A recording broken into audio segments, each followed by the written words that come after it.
Hello, beautiful people. This is yours truly, Christine, with Exhibit Africa Inc. I'm glad to be back here today to share some more interesting facts about another beautiful country from the continent of Africa. But before I start off, I just want to remind you that if you've missed my previous series from my previous videos about other beautiful countries, I would suggest that you go back and check for your favorite countries. We started off with letter A. Right now we are on letter R for Rwanda, which is the only African country that has a letter R. So today's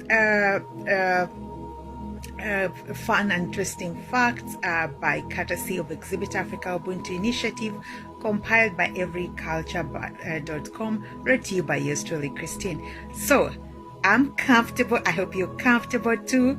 I'm really comfortable and cozy, as you might see. So I hope you're as comfortable as I am. So let's get started with this beautiful country of Rwanda. So first of all, we're going to look at the culture name, the alternative names, and the orientation. And before we get started, I want to let you know that some of the events that I might be sharing in today's series might be outdated. So if you have any current information, please feel free to share, okay, in the comment space below. So let's start off with this beautiful country. The cultural name of Rwanda is Rwandan. The alternative names are Banyarwanda, Banyamulenge, Bafumbira. So let's move on to the orientation. The Rwanda culture includes not only the population of Rwanda, but people in neighboring states, particularly Congo and Uganda, who speak the Kinyarwanda language. The important ethnic divisions into Rwandan culture between Hutu, Tutsi, and Twa are based on perceptions of historical group origins rather than on cultural differences. All these three groups speak the same language, practice the same religions, and live interspersed throughout the same territory. They are thus widely considered to have a common culture.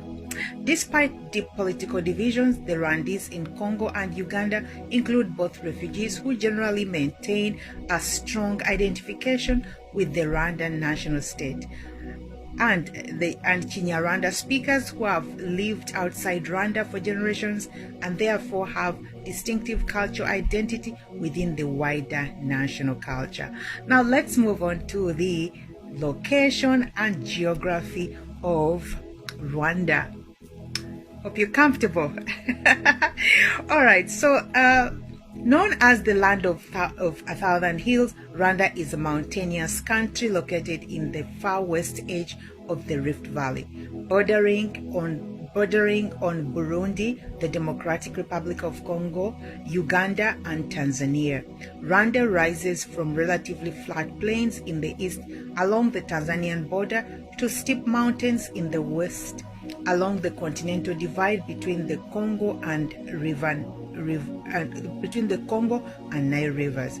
From the continental divide, the land drops sharply to the shores of Lake Kivu, which forms most of Rwanda's border with Congo. A range of high volcanoes forms Rwanda's northwest border. The mountainous topography continues in the North Kivu region of Congo, where almost half the population identifies as Rwandese. A concentration of Kinyarwanda-speaking Tutsi, known as the Banyamulenge, lives in the high plateaus and the high mountains above Lake Tanganyika in South Kivu. The Bufumbira region of southwest Uganda is also Kinyarwanda-speaking.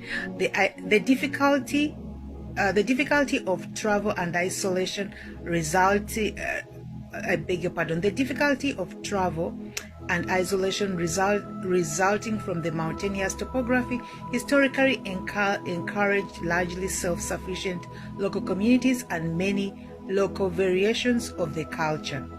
But the modern centralization state implemented during the colonial period has encouraged a degree of cultural homogenization, at least